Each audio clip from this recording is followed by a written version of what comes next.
24 বছরের যুবক, এদের গায়ে শক্তি ক্ষমতা বেশি, এদের মাথায় মালের বস্তা বেশি দিলে অসুবিধা হয় না। তো তুমি এই ভুলটা করলে কেন? কি গতি বলছে, তোমার কাজে তুমি যাও, আমার কাজ আমি করছি, এখানে তোমার আর দাদাগিরি করতে হবে না। আর মুসা নবী সহ্য করতে পারেনি, হাত এইরকম লম্বা করে এক ঘুষি মেরেছে, নাকের ডগায় মেরেছে ঘুষি, এক ঘুষি খেয়ে সিট পটা নিয়ে কিবতি পড়ে গেছে। পড়ে যাওয়ার পরে মুসা নবী তার দলের লোকটারে বলছে, আর নড় টড়ে না কেন এরা? ও লোকটা নড়ে না কেন? বলছে, স্যার কিসে কি হয়েছে? ফেরাউনের দলের লোক যদি মরে যায় তো আপনারও দেশে বাস করা হবে না, আমারও দেশে বাস করা হবে না। কেন দলের মানুষ একটা কম হয়ে গেছে, ও কি মেনে নেবে? বলছে, সেও তো এক কথা, একটু মাথায় হাতে নাড়া দে। মুসা নবী বলছে, ওর মাথায় হাতে একটু নাড়া দে। তো মাথাদের নাড়া দিচ্ছে, যেদিকে নাড়া দেয় মাথা সেদিকে ঘুরিয়ে যাচ্ছে, চুপ করে গেছে। মুসা নবীর বুঝতে আর দেরি হলো না, পয়গম্বরদের জ্ঞান আল্লাহর পরের স্টেজের জ্ঞান। জোরে বলুন একটু সুবহানাল্লাহ। সব থেকে বেশি জ্ঞানের মালিক যিনি, তিনি হলেন আল্লাহ সুবহানাহু তাআলা। আল্লাহর পরের স্টেজের জ্ঞান যাদের, তারা হলো নবী আম্বিয়ার দল। নবীদের পরের স্টেজের জ্ঞান যাদের, তারা হলো সাহাবায়ে কেরামদের দল। সাহাবাদের পরের স্টেজের জ্ঞান যাদের, তারা হলো ইমামদের দল। ইমামদের পরের স্টেজের জ্ঞান যাদের, তারা হলো ওলিয়া উলিয়ার দল। ওলিয়া উলিয়াদের পরের স্টেজের জ্ঞান যাদের, তারা হলো হাক্কানি ওলামাদের দল। আলেমদের পরের স্টেজের জ্ঞান যাদের, তারা হলো বিজ্ঞানের দল, তারা হলো দর্শনের দল, তারা হলো ইঞ্জিনিয়ারের দল, তারা ডাক্তারের দল, তারা মাস্টারের দল। অন্যান্য দলের জ্ঞানীরা তার তলায় তলায়। প্রথম জ্ঞানী যিনি, তিনি হলেন আল্লাহ সুবহানাহু তাআলা।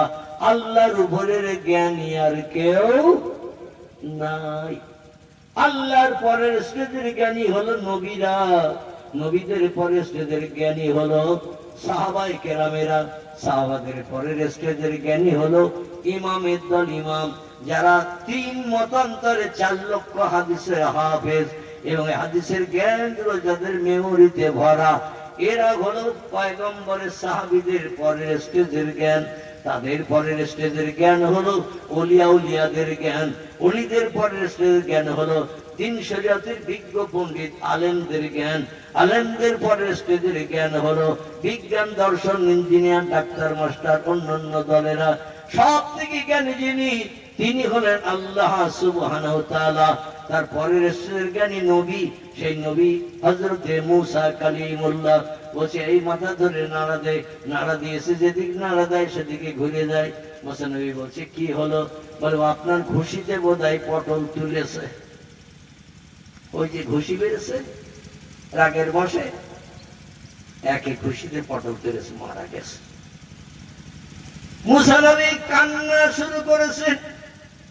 ওই মালের বস্তা পড়ে রয়েছে আর কিবতী পাশে পড়ে রয়েছে। মূসা নবী কান্না শুরু করেছে।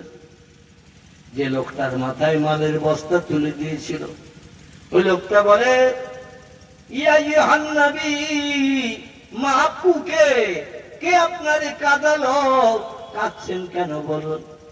বলছে, আমি তো জানতে পারিনি, বুঝতে পারিনি, আমার এক ঘুষিতেই লোকটা মারা যাবে।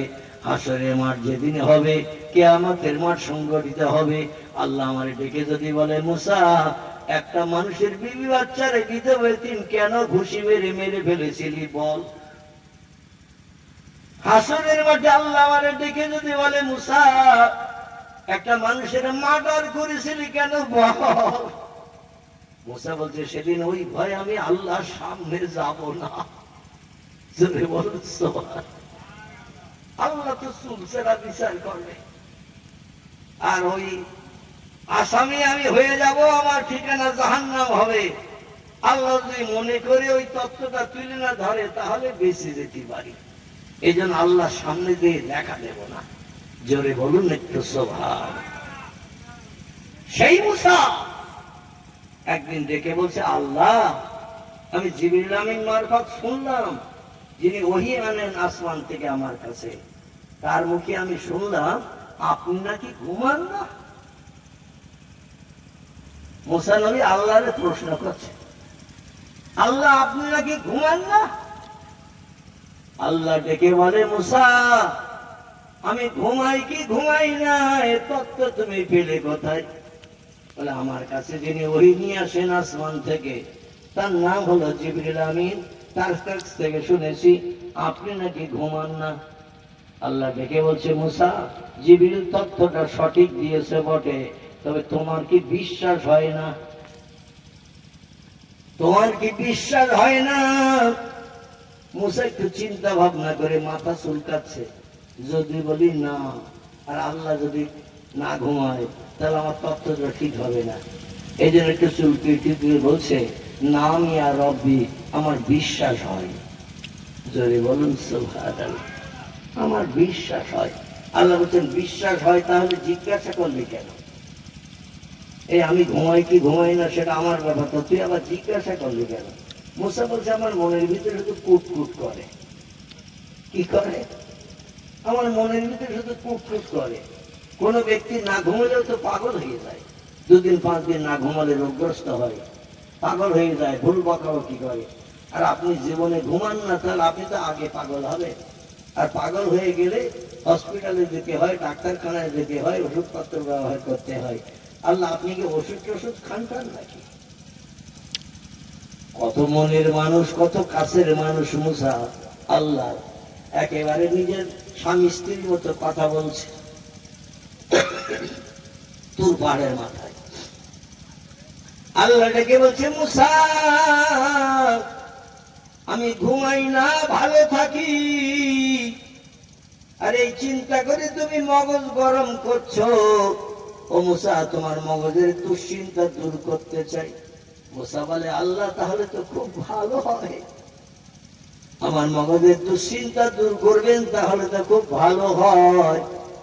তবে মুসা তুমি দেখবে না শুনবে, আমি ঘুমাই না কেমন ভালো থাকি ভালো আছি এটা তুমি দেখবে না শুনবে। মুসা নবী ডেকে বলে আল্লাহ গল্প শোনার থেকে চোখে দেখা ভালো। জোরে বলুন একটু সুবহানাল্লাহ।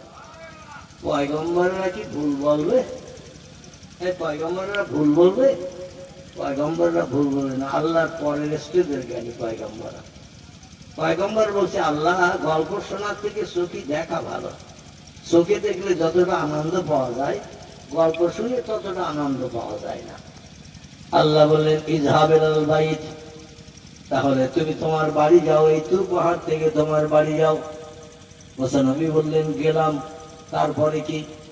আল্লাহ বলছেন বাড়ি থেকে একটা স্বচ্ছ পরিষ্কার পরিচ্ছন্ন কাঁচের গ্লাস তুমি ঘর থেকে নিয়ে আসবে, 1 গ্লাস পানি ভরে।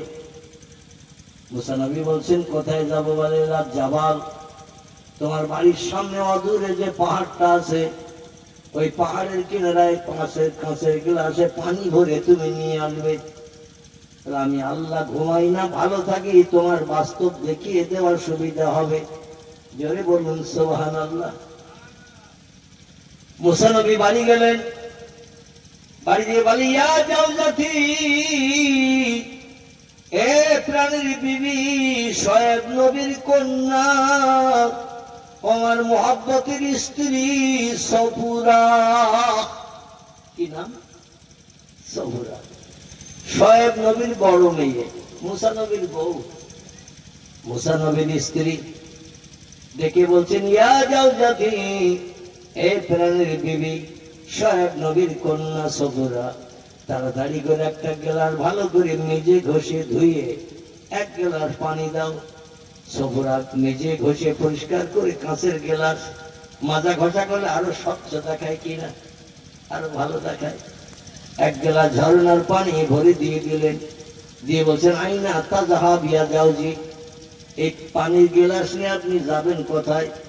মুসা নবী বলছেন ইলা জাবাল, ওই পাহাড়ি কিনারায় যাবো যেখানে লোকজন বাস করে না, নির্জন জায়গায়। বলে কেন? বলে ওখানে আল্লাহর সঙ্গে আমার সাক্ষাৎ হবে, দেখা হবে, আল্লাহতে আমার যেতে বলেছে। আল্লাহ বোধহয় অনেকদিন পিপাসায় কাতর আছে, 1 গ্লাস পানি নিয়ে যেতে বলেছে, তাই তোমার হাতের পানি আল্লাহ আজকে খাইয়ে দেব। সবুরা বলে আমি তো জানি আল্লাহ কিছু খায় না। মুসা নবী বলছেন না, আমি আর যাও জাতি কতটা ঠিক আমিও তাই জানতাম, আল্লাহ কিছু খায় না। তো আজকে শখ করে বোধহয় তোমার হাতের পানি খাবে আল্লাহ চিন্তা ভাবনা নিয়েছে, অন্যথায় কাঁচের গ্লাসে করে স্বচ্ছ পানি পরিষ্কার পানি আমার এখানে নিয়ে যেতে বললে।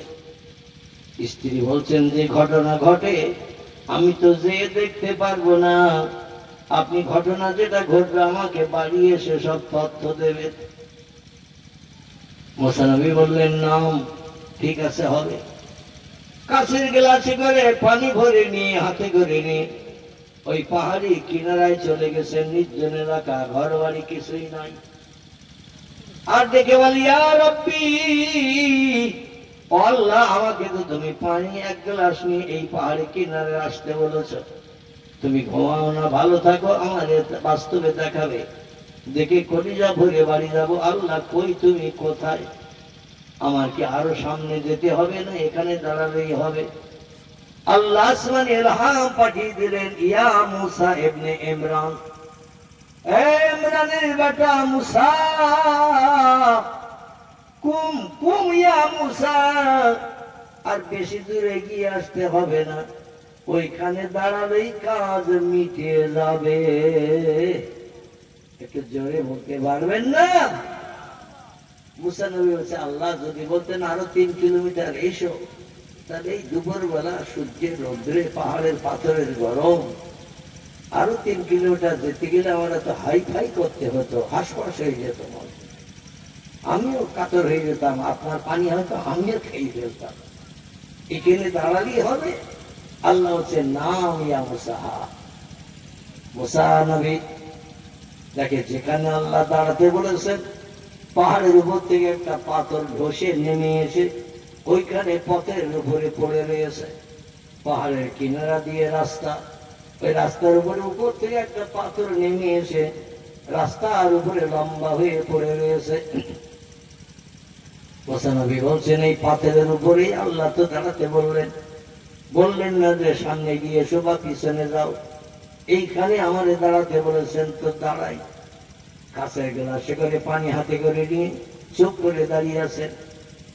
এখন দেখতে দেখতে 1 ঘন্টা হয়ে গেছে, আল্লাহ আসে না। 1 ঘন্টা হয়ে গেছে, আল্লাহ আসে না।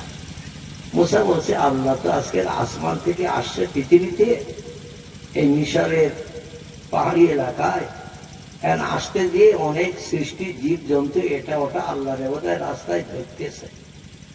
আল্লাহ তো পৃথিবীতে নিচে খুব বেশি নামে টামে না, আরশ কুরসিতে থাকে। এখন আল্লাহ আসতেছে খবর পেয়ে বিভিন্ন জীব জন্তু তাদের সমস্যার কথা বলছে আল্লাহর ধরিয়ে, যাতে সমস্যার সমাধান হয়, এই জন্য আসতে বোধহয় লেট হচ্ছে। পয়গম্বর একটা ধারণা করেছেন বিভিন্ন লোকের সমস্যার সমাধান করে তো আসতে হবে, সুযোগ পেয়েছে তারা, খবর পেয়েছে তারা। মুসা নবী বলে 1 ঘন্টা গেল, 1.5 ঘন্টা গেল, 2 ঘন্টা গেল, সূর্যের প্রচন্ড রৌদ্র চলছে দুপুর বেলা, পাহাড়ের পাথর গরম হয়ে যে লু হাওয়া চলতে শুরু করেছে, আশেপাশে কোনো গাছপালা নাই, ছায়া নাই, কোনো ছাতাও কাছে নাই। মুসা বলে আল্লাহ এত লম্বা টাইম থাকতে হবে দুপুর রৌদ্রে পাহাড়ের কিনারায়, যদি আগে জানতে পারতাম তো একটা ছাতাও সঙ্গে করে আনতাম। ও আল্লাহ আর কত সময় লাগবে? আল্লাহ বলে একটু তোমার খেলা দেখছি মুসা, কত সময় রৌদ্রে তুমি দাঁড়িয়ে থাকতে পারো। মুসাটাকে বলছে আল্লাহ সবার সমস্যার সমাধান করে আসবেন, কারণ তারা তোমার সৃষ্টি, তুমি বানিয়েছো, তুমি তাদের সমস্যার সমাধান করে দেবে। এই জন্য আসতে লেট হচ্ছে, হোক আপত্তি নাই। আকাশটা যদি একটু কালো মেঘে ঢেকে যেত তাহলে আমার গায়ে রৌদ্র পড়াটা বন্ধ হয়ে যেত। একটু মেঘলা আকাশ যদি হতো আর ঠান্ডা ফিরফিরে হাওয়া যদি বইতো, 3 ঘন্টা জায়গায় 6 ঘন্টা দাঁড়িয়ে থাকবো, কোনো বিষয় হতো না। 3 ঘন্টা জায়গায় 6 ঘন্টা দাঁড়িয়ে থাকতাম, ঠান্ডা ফিরফিরে হাওয়ায় সূর্যের রৌদ্র গায়ে পড়তো না। আল্লাহ তুমি একটু মেঘ বানিয়ে দিয়ে মাথার উপরে সূর্যটা ঢেকে দিতে পারো না? ইয়া আইয়ুহান নাসু উবুদু রাব্বাকুমুল্লাযী খালাকাকুম ওয়াল্লাযীনা মিন ক্বাবলিকুম লাআল্লাকুম তাত্তাকুন আল্লাযী জাআলা লাকুমুল আরদা ফিরাশাও ওয়াস সামাআ বিনাআ ওয়া আনজালা মিনাস সামাই মাআন ফাখরাজা বিহি মিনাস সামারাতি রিজকাল লাকুম ফালা তাজআলু লিল্লাহি আনদাদা ওয়া আনতুম তা'লামুন। জোরে বলুন আল্লাহু আকবার। আল্লাহ বলছেন আমি একজন ফেরেশতা বানিয়ে রেখেছি, তার নাম হলো মিকাইল। কি নাম? মিকাইল। এর কাজ হলো হালকা পাতলা মেঘগুলো এক জায়গায় জমাট বাঁধিয়ে ঝমঝম করে পানি বর্ষণ করা। একটা ফেরেশতা আছে, তার নাম হলো ইসরাফিল। কি নাম? ইসরাফিল। ওরে দিয়ে আল্লাহ ঝড় তৈরি করেন। ঝড়, এই ঝড়ো হাওয়া তৈরি করে দে, গাছপালা ভেঙে চুরমার করে দিয়ে দে। ইসরাফিলের কাজ হলো হাওয়া পরিচালনা করা। একজন ফেরেশতার নাম হলো হযরতে আজরাইল। ওর কাজ হলো সলিমউদ্দিন শাহ আব্দুল করিম দাদার বাড়ি আসবে, চাবি মোড়া দেবে, আর এক একজনের প্রাণ নাশ করে নিয়ে চলে যাবে। বাড়িতে হঠাৎ হাউ হাউ কান্না শুরু হয়ে যাবে। বাড়ির মানুষ মারা গেলে সব হাসে না কাঁদে? কাঁদে।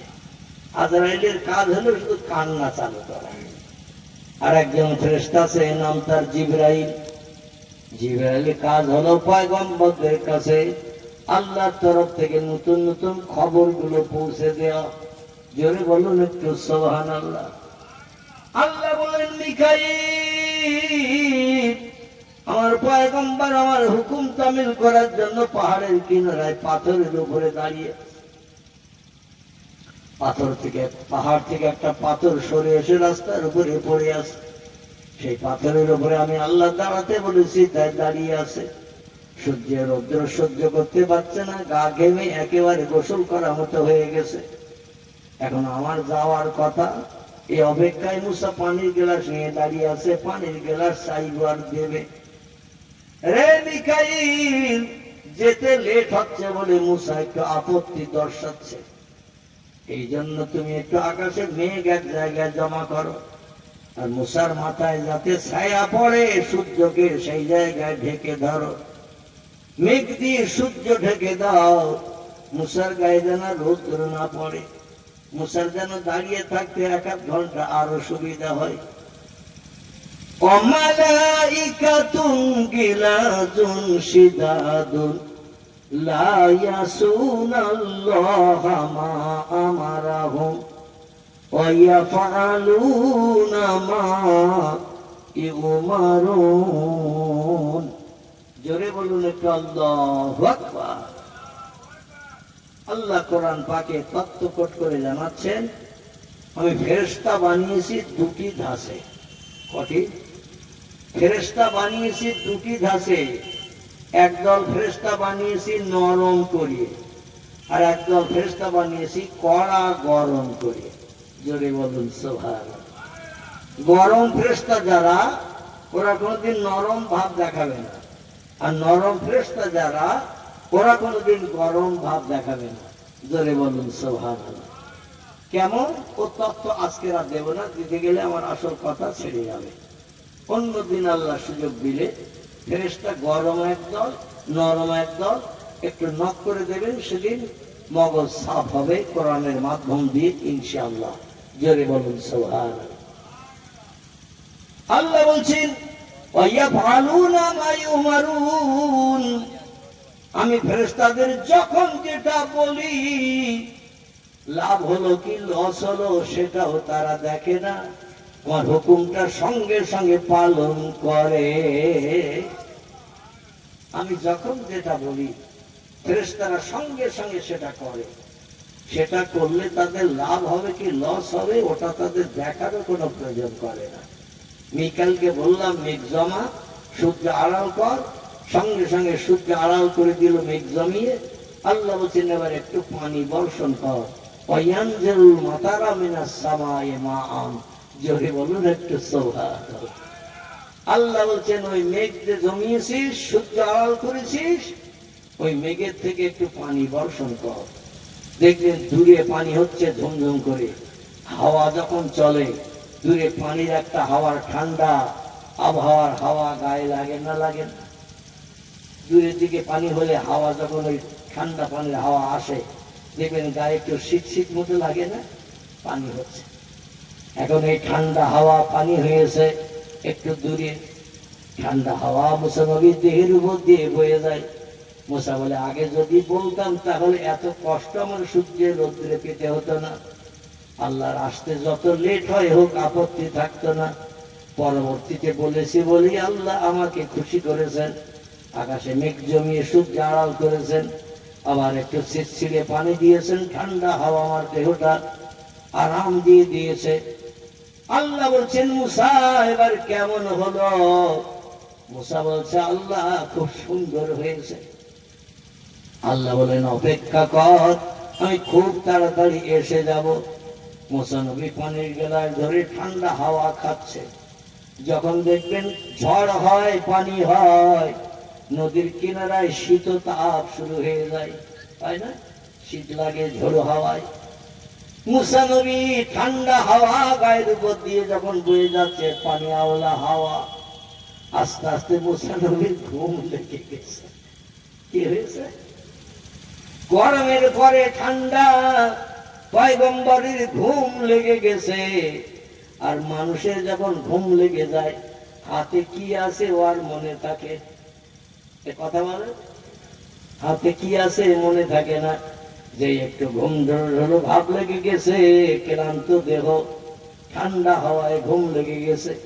অনেকে দেখবেন আপনাদের মেন রোড থেকে বাসে চেপে কলকাতায় যাচ্ছেন, বাসের সিট নাই, ডান্ডা ধরে দাঁড়িয়ে আছেন, জানলা দিয়ে ঠান্ডা বাতাস ঢুকতেছে, দাঁড়িয়ে দাঁড়িয়ে অনেকে ঘুমিয়ে পড়ে না।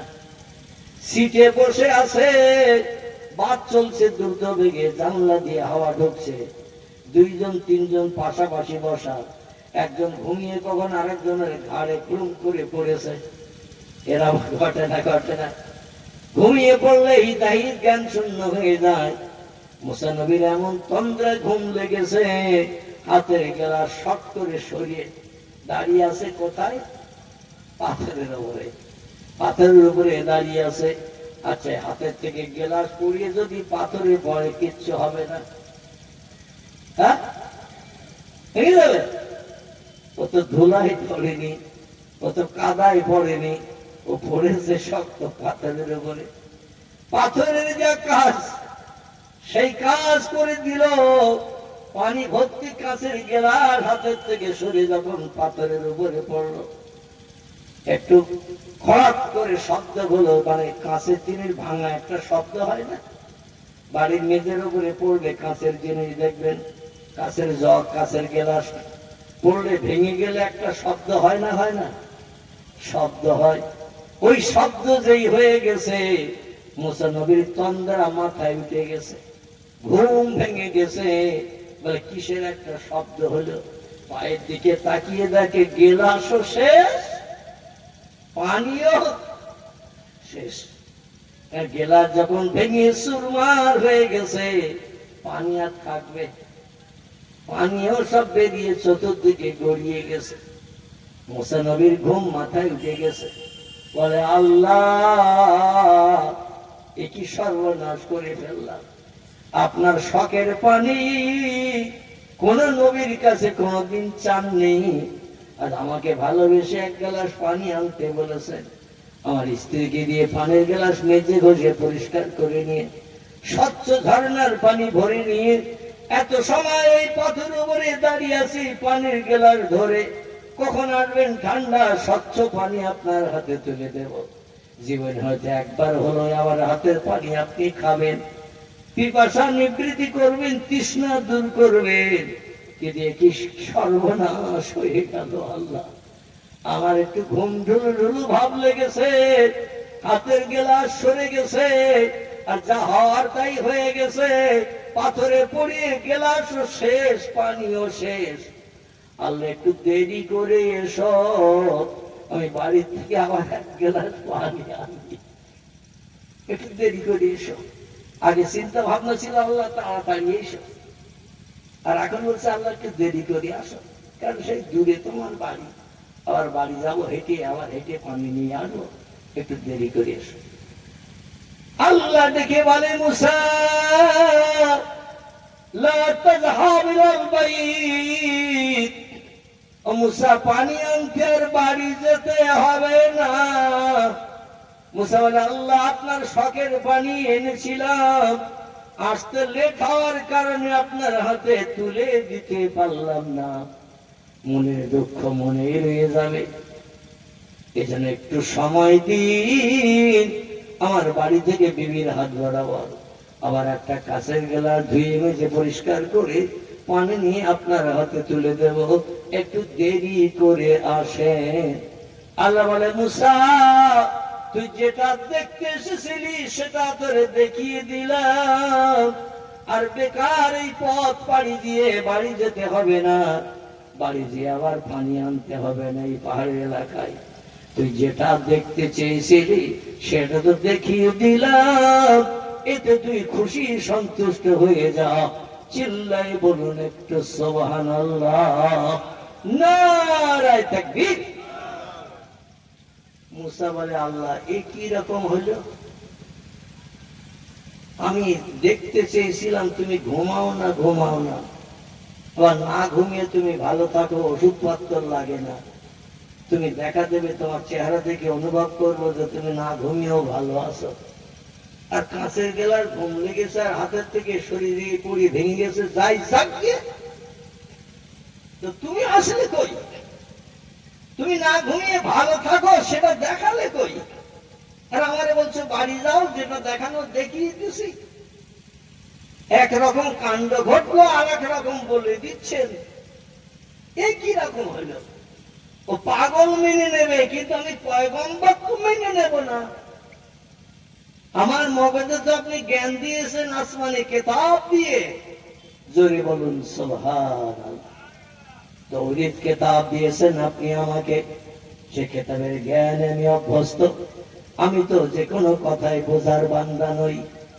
আল্লাহ ডেকে বলে মুসা ভুল বুঝো না, আমি যেটা দেখানোর সেটা দেখিয়ে দিয়েছি, তাই তোমার বাড়ি যেতে বলছি, এরপরও কেন তুমি বোঝো না? মুসা বলে আল্লাহ একটু ভালো করে বুঝিয়ে দিন, আমার মগজে এখনো কুলাতে পারছি না। আল্লাহ বলে মুসা তোমার পাহাড়ের কিনারে আসতে বললাম, কাঁচের গ্লাস 1 গ্লাস পানি নিয়ে আসতে, আমি জীবনে কোনোদিন খাইনি, ভবিষ্যতেও খাবো না। তোমার হাতের কাঁচের গ্লাসের পানির পিপাসা আমার নিবৃত্তির দরকার নাই, তুমি তোমার কাঁচের গ্লাসে করে পানি আনতে কেন বলেছিলাম তুমি কি এখনো বোঝনি? মুসা বলে লা ইয়া রব্বি, এখনো বুঝতে পারিনি। বলে একটা কাঁচের গ্লাসে পানি নিয়ে 1-1.5 ঘন্টা 2 ঘন্টা তুমি থাকতে পারলে না, ঘুমিয়ে পড়লে আর কাঁচের গ্লাস হাত থেকে সরে যে তলায় পাহাড়ের পাথরে পুড়িয়ে ভেঙে চুরমার হয়ে গেছে, গ্লাসের পানি শেষ, কাঁচের গ্লাস শেষ। আর তোমার মতো যদি আমি কোনদিন 1 ঘন্টা ঘুমাতাম, তাম পৃথিবী সব ভেঙে তছনছ হয়ে যেত, দুনিয়া সব ধ্বংস হয়ে যেত। এই জন্য আমি আল্লাহ কোনদিন ঘুমাই না। নারায়ে তাকবীর, নারায়ে তাকবীর। তাহলে আল্লাহর জ্ঞান বেশি না মানুষের জ্ঞান বেশি? আল্লাহ বুঝিয়ে দিলেন, মুসা নবী বললেন নাম ইয়া রব্বি, এইবার বুঝতে পেরেছি তোমার অসীম জ্ঞান, আর সেই জ্ঞানের মাধ্যম দিয়ে তুমি একরকম চিন্তা করছো আর আমি আর একরকম চিন্তা করছি। তোমার জ্ঞানের তত্ত্ববি আমি বুঝতে পারলাম যে তুমি কোন দিককার খেলা খেলে আমার আজ তুমি বুঝালে। আল্লাহ আমি বুঝলাম তোমার ঘুমের কোনো প্রয়োজন নেই, ঘুমের কোনো দরকার নেই, আর ঘুমালে বিশ্ব ব্রহ্মাণ্ড চন্দ্র সূর্য গ্রহ নক্ষত্র সব ভেঙে চুরমার হয়ে যাবে, তোমার কুদরতি হাতে সব পরিচালিত হয়। জোরে বলুন একটু সুবহানাল্লাহ। সকলে একটু দাঁড়িয়ে যান, নবীজির দরবারে একটু প্রাণ ঢালা সালাম পেশ করে নেব। ইয়া নবী সালাম।